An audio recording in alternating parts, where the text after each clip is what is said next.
Hello student. Mission 2021 का आज class number 5। Last 4 video में हम बहुत सारा अकाउंटिंग इक्वेशन कवर किया। तो आज हम लोग को जो सीखना है कि ग्रॉस प्रॉफिट रेशियो कैसे कैलकुलेशन होता है। तो पहले हम उसका फॉर्मूला लिख दे रहे हैं। Gross profit ratio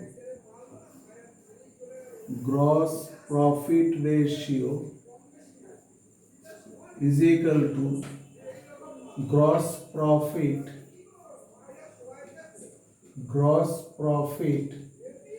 divided by net revenue from operation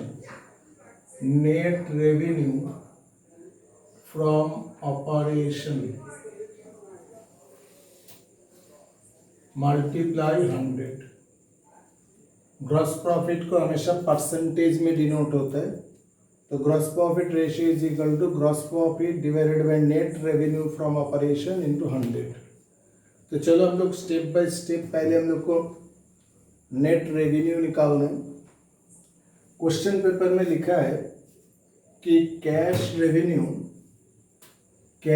revenue from operation is 1/4 of total revenue from operation। Cash revenue from operation, तो चलो इसको हम लोग लिख लेते हैं। तो cash revenue from operation is equal to बोला है कि 1/4 of total revenue from operation.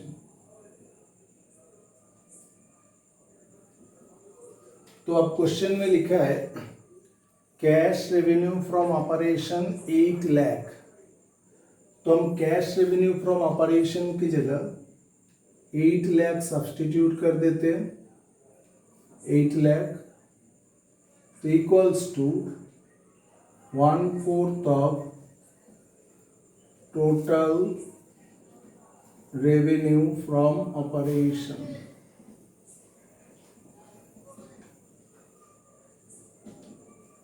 तो अब क्रॉस मल्टीप्लाई करो। तो क्रॉस मल्टीप्लाई करने से आ रहा है ₹32 लाख। तो हम लोग को मिल गया कि टोटल रेवेन्यू फ्रॉम ऑपरेशन कितना है। तो टोटल रेवेन्यू फ्रॉम ऑपरेशन हो गया 32 लाख। तो टोटल रेवेन्यू फ्रॉम ऑपरेशन है 32 लाख। तो क्वेश्चन में फॉर्मूला जो हम लिखा है अभी नेट रेवेन्यू फ्रॉम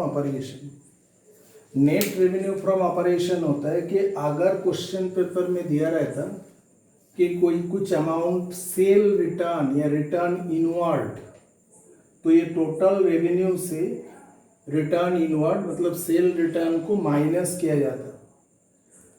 सपोज मानो कि यहाँ पे अगर क्वेश्चन में लिखा रहता कि रिटर्न इनवर्ड मतलब सेल रिटर्न 2 लाख, तो नेट रेवेन्यू फ्रॉम ऑपरेशन होता 32 लाख माइनस 2 लाख 30 लाख। लेकिन यहाँ पे कोई रिटर्न इनवर्ड या सेल रिटर्न नहीं है, तो ये होगी हम लोग का नेट रेवेन्यू फ्रॉम ऑपरेशन। तो फॉर्मूला में देखो, अगर हम फॉर्मूला को लिखे तो इधर नेट रेवेन्यू आ गया कितना 32 लाख। तो अभी हम लोग को क्या चाहिए, ग्रॉस प्रॉफिट चाहिए। तो ग्रॉस प्रॉफिट कैसे निकालें। तो ग्रॉस प्रॉफिट का फॉर्मूला क्या होता है,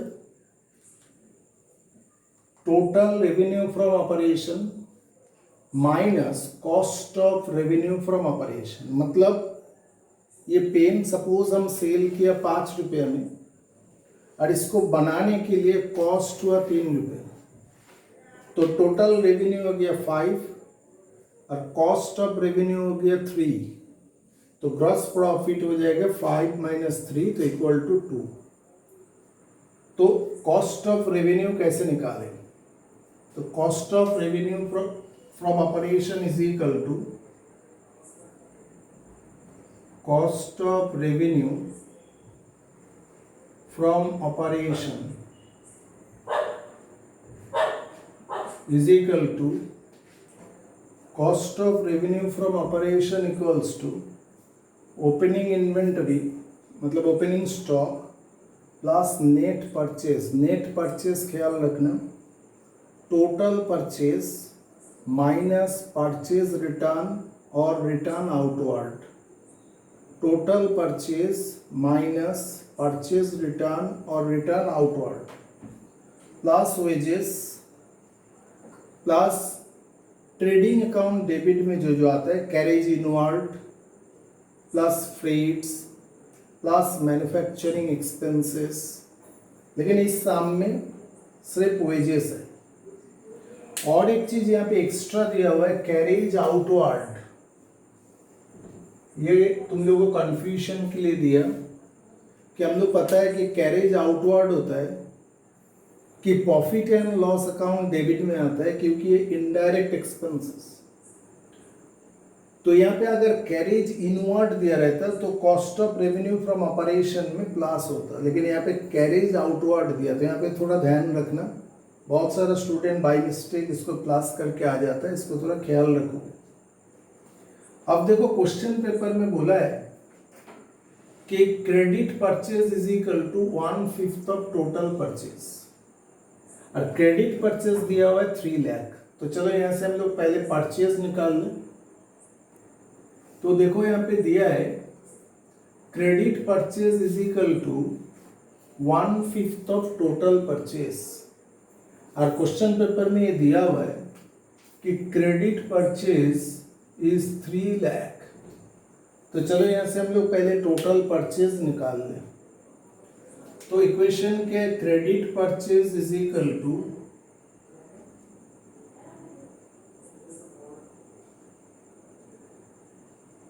दिया है कितना 1/5 ऑफ टोटल परचेज।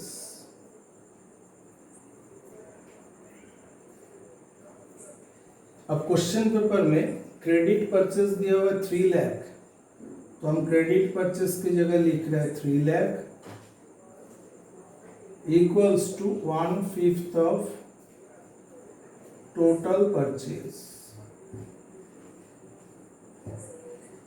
तो देखो यहां से क्रॉस मल्टीप्लाई करें तो हम लोग को मिल जाएगा total purchase is equal to 15 lakh. Total purchase is equal to 15 lakh. अगर क्वेश्चन पेपर में रिटर्न आउटवर्ड होता या परचेज रिटर्न होता तो ये टोटल परचेज से उसको माइनस करके हम लोग को आता नेट परचेज। लेकिन यहाँ पे कोई भी रिटर्न आउटवर्ड नहीं है, तो ये टोटल परचेज हो गया हम लोग का नेट परचेज। अब देखो ओपनिंग इन्वेंट्री बोला है क्वेश्चन पेपर में 1 लाख। ओपनिंग इन्वेंट्री बोला है 1 लाख और क्लोजिंग इन्वेंट्री बोल रहा है closing inventory is 40,000 more than opening inventory. तो ये तो बहुत सिंपल है। अगर ओपनिंग इन्वेंट्री 1 लाख है और क्वेश्चन में बोला है क्लोजिंग इन्वेंट्री जो है वो ओपनिंग से 40,000 ज्यादा है, तो ओपनिंग इन्वेंट्री अगर 1 लाख है तो क्लोजिंग इन्वेंट्री कितना होगा 1 लाख प्लस 40,000। तो closing inventory is equal two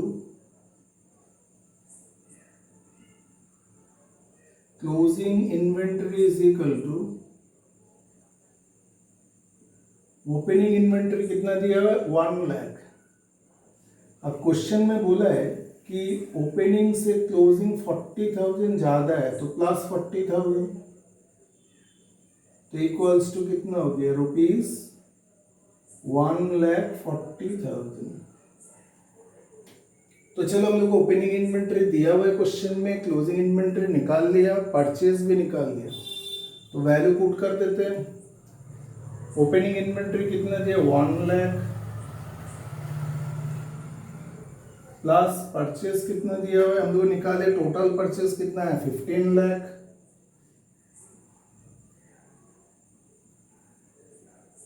plus wages कितना दिया 30,000 माइनस क्लोजिंग इन्वेंट्री कितना 1,40,000, तो इक्वल्स टू कितना आ रहा है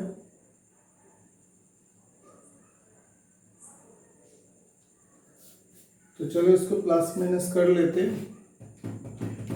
1 लाख प्लस 15,000, 15 लाख, तो आ गया 16 लाख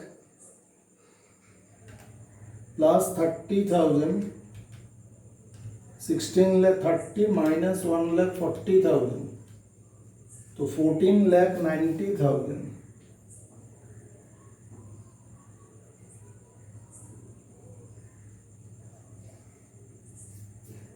हम लोग टोटल रेवेन्यू कितना आया था? टोटल रेवेन्यू आया था 32 लाख। तो अब टोटल रेवेन्यू से कॉस्ट ऑफ रेवेन्यू माइनस कर दे तो आ जाएगा ग्रॉस प्रॉफिट। तो gross profit is equal to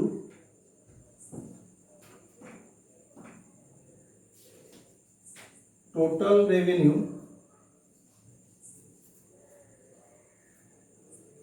minus cost of revenue.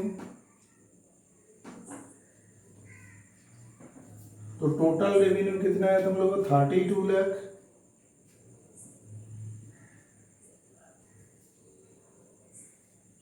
Minus cost of revenue 14 lakh 90,000।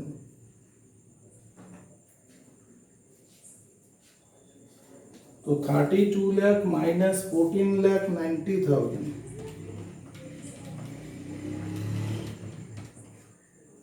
तो आ रहा है 17 लाख 10,000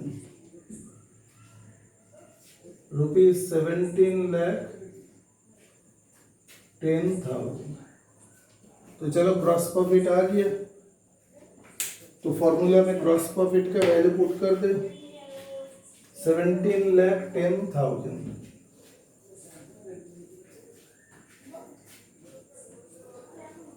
इक्वल्स टू कितना आ रहा है?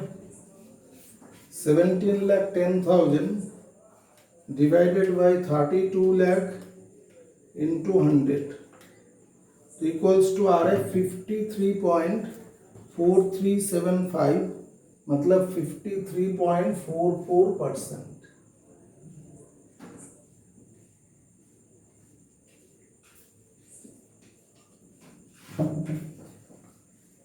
तो ये पूरा कैलकुलेशन समझ में आ गया।